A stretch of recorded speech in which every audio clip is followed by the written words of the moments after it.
Here we are, everyone. Azi males pinu ulishonenu rina. Returning to this place filled with joy and with laughter and tears and dancing. It can feel at various moments kayinu kicholmim, as if we're dreaming. Did it really happen? Here we are again in this space where 14 months ago we were dancing on Shabbat of the Child. And then Purim.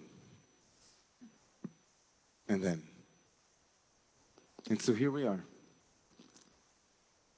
In many ways, this is a rebirth moment. In many ways, this is a moment like the one when I was so blessed to become a father on July 23rd, 2009, when Bear was born. I remember not the first, but one of the first thoughts was, what's the Parsha for my son's bar mitzvah? So what's the Parsha for this rebirth? What's the portion of the week, the biblical weekly wisdom that accompanies us in all of our various places, in all of our various destinations and detours? What is the wisdom that we'll be reading tomorrow morning? And how is it the wisdom that we need for this moment?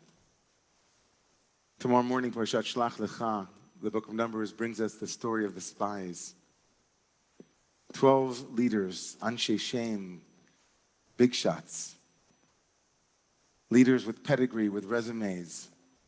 Each one of them chosen, each one of them with their own leadership skills from the Kennedy School or from wherever. They studied with, maybe with Marshall or with Scott. Leaders, all of them. And the story that we're told in the Torah is a story of these leaders who very quickly become two camps, the 10 and the 2. The 10 who come back and say, wow, it was just as we imagined. Look, kedem, wine, grape juice, and big things, and it's really beautiful. It's an incredible land. And the 2 who said, yeah, we saw that too. And then the 10 who say, no, no way. We can't do it. The sin of the spies is a question. What is it that they say? Because the truth is, the spies who come back say everything that you said it was going to be is true. And they even said there are great people there too. They're strong. Fortress. And the sin of the spies and the strength of the 2 is the question for us. The spies say something remarkable. They use a word that we've used here, Ramu, for throughout the year when we thought about what we might need to get us through from last year until this moment. From the moment where we closed down to the moment we opened up, we chose a word called strength, oz. We said we need to awaken strength. And the spies use that term, but they don't apply it to the community of Israel. They say, Efes ki az ha'am. They say, listen, we saw these great things in the land, but not you're strong. Not Efes ki az ha'am, meaning the Am, the nation, meaning you, Israelites. But Efes ki az ha'am, really they're strong. We're not so strong. They're strong. Oz, Az is not here, it's there. This is the great sin, according to almost all of the commentaries, this moment of disbelief, this moment of injecting into the community a sense of their frailty, of their fragility, of their weakness. Instead of leaders rousing them to the things that they could be, the leaders broke them down.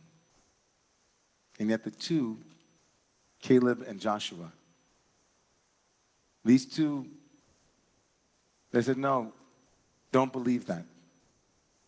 Nachol, we can.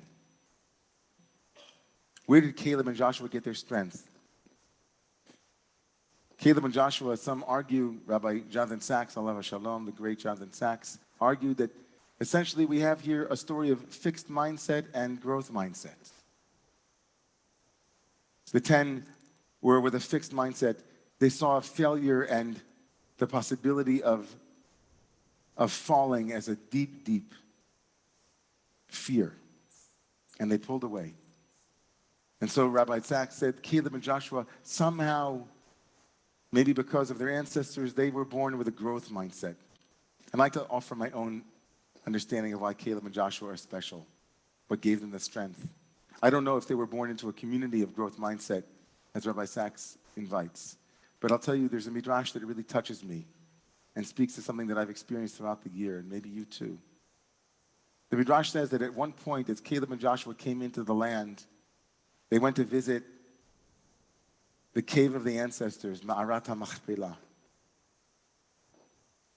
And the rabbis say that this journey to the cave of the ancestors, to the cemetery of where the ancestors had come, that gave Caleb strength and Joshua strength. It kind of immunized them against the voices of the 10 spies who were trying to break them down and weaken them. Just imagining that, I thought to myself, I could hear echoes of a conversation that maybe Abraham had with the spies, Caleb and Joshua, maybe saying, you know, there's a mountain called Moriah. I was tested there, and I succeeded, and so can you. I could hear echoes of Sarah, our matriarch, saying, I suffered for years with the scorn of infertility. I wondered if ever I would be miraculously given a birth.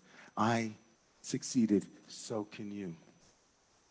I could hear echoes of the story of Isaac, of his own binding that becomes his blinding, and him saying to the spies, I did it. And then Rebecca lines up and she says her story of perseverance.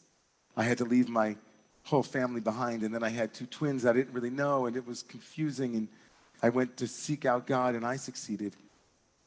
And then Jacob and Rachel and Leah and all the ancestors came to Caleb and Joshua and said, you see, there's a history of people telling us that we can't, but we can. There's a history, you see, of those who suffered, those who had crisis and challenge, and we made it, said the ancestors, and so can you. And then Caleb and Joshua, just 2, they looked at one another and they said, are you feeling doubtful? And one would say, yeah, and the other would say, we can do it. Remember what they said at the cave? We can do it. And then they would go back and forth on a given Monday or Tuesday when they were just sitting in front of their screens with their pajamas on. And one would say, oh, we're never getting out of this place. And then just one would lean in and say, you know, we've been in worse places. We're going to make it. We're going to get there.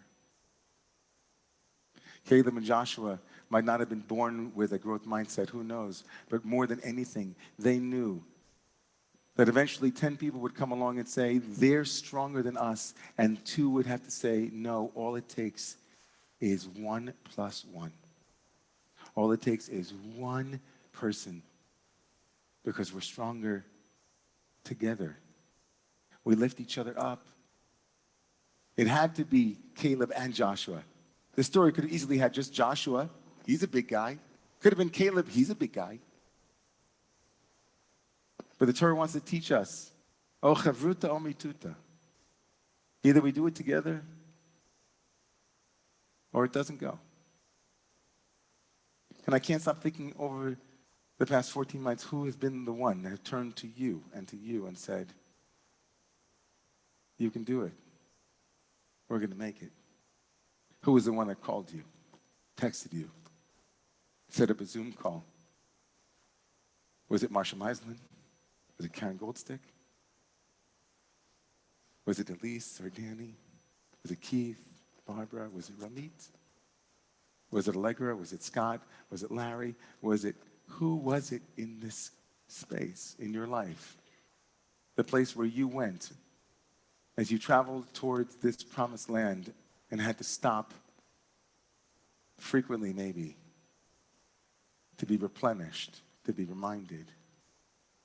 Think of that person now. Think about the moments throughout the last 14 months when you thought, there's no way. The 10 voices or 1,000 or 1,000,000 voices that were saying, are we ever getting out of this space?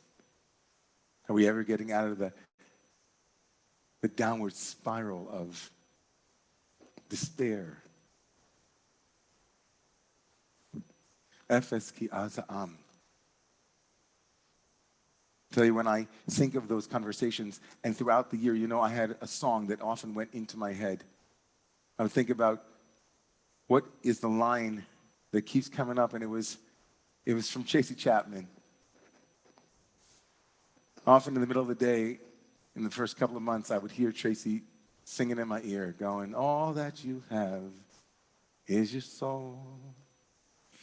Everybody hear that song, Tracy Chapman? Some of these remarkable words. She said, right? Don't be tempted by the shiny apple. Hunger only for a world of truth. Hunger only for a world of justice. All that you have is your soul. You can hear Caleb going to Joshua saying, they're going to offer you everything imaginable because they need your vote. And Caleb is going, oh, maybe I'm going to.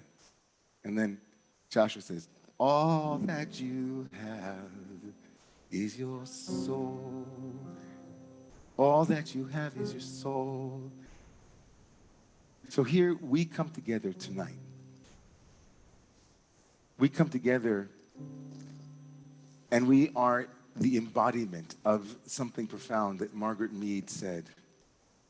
People know this quote, never doubt that a small group of thoughtful, committed citizens can change the world. Indeed, it's the only thing that ever has. Every single minyan, every single time 10 people get together to pray, we redo the story of the spies. Something remarkable about our prayer space is that the number 10 that was chosen as the minimum amount to do certain things is taken from those 10 spies who brought back an evil report, who said they're stronger than us. And every time we 10 get together, we remind ourselves that if we do it together, right, if we stronger together, there's nothing that we can't accomplish.